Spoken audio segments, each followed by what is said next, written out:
इमरान खान वज़ीर आज़म नहीं रहेगा। मैं अपने ओहदे से इस्तीफा देता हूँ। हम मुस्तफी होने का ऐलान कर रहे हैं।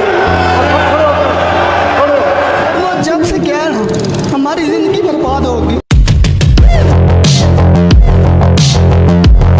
इमरान खान कप्तान से लीडर तक, ये कहानी इमरान खान की है जो लाहौर में पैदा हुए। बचपन में क्रिकेट का शौक था, फिर पाकिस्तान के हीरो बने। इसके बाद सियासत में आए और इस्लामी जमहूरिया पाकिस्तान के वज़ीर आज़म मुंतखब हुए।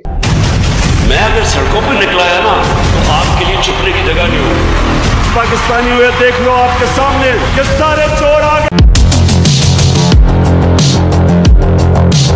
इमरान खान 5 अक्टूबर 1952 को लाहौर में पैदा हुए। ओ अमरीका, हमें तुम्हारी माफी की जरूरत नहीं है।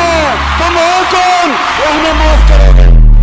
वो घर में इकलौते बेटे और इनकी 4 बहनें थी। इनके वालिद का नाम अकरमुल्लाह खान नियाजी था। खानदान का तलक मियाँ वाली के नियाजी कबीले से था। इब्तदाई तालीम लाहौर से हासिल की और इसके बाद यूनिवर्सिटी ऑफ ऑक्सफोर्ड से आला तालीम हासिल की। बचपन में घर के सहन में क्रिकेट खेलते थे और जब बड़े हुए तो फिर दोस्तों के साथ क्रिकेट खेलना शुरू किया। उनसे कतर में सिर्फ 19 बरस की उम्र में पहली बार पाकिस्तान कौमी क्रिकेट टीम में शामिल हुए। शुरुआत आसान नहीं थी, वो कई मैचेस में नाकाम हुए, लेकिन हिम्मत नहीं हारी, मेहनत करते रहे। आहिस्ता आहिस्ता वो टीम के अहम खिलाड़ी बन गए। फिर एक बेहतरीन बॉलर और बेस्टमैन थे, यानी ऑलराउंडर थे। 1982 में इमरान खान पाकिस्तान टीम के कप्तान बने। इनकी कप्तानी में टीम ने कई कामयाबियां हासिल की। सबसे बड़ी कामयाबी 1992 का क्रिकेट वर्ल्ड कप थी। इस वर्ल्ड कप में पाकिस्तान ने पहली बार ट्रॉफी जीती। इमरान खान ने जख्मी कंधों के साथ क़यादत की और टीम को जितवाया।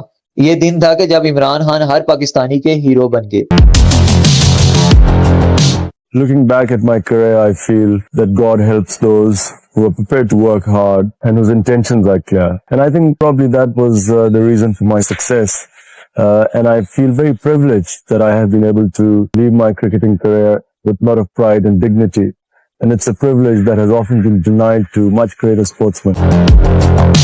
सियासत में मुश्किलात आती रही, अपोजिशन इनके खिलाफ रही, माशी हालात भी खराब हो गए। अप्रैल 2022 में इनकी हुकूमत तारीख अदम एतमाद के जरिए खत्म कर दी गई। पाकिस्तान की तारीख में पहली बार हुआ कि किसी वज़ीर आज़म को इस तरह हटाया गया। इसके बाद इमरान खान पर कई मुकदमात हुए। 2023 में इन्हें गिरफ्तार कर लिया गया और इन्हें 14 साल की कैद की सजा सुनाई गई और PTI के कई रहनुमाओं और कारकुनों को भी गिरफ्तार किया गया।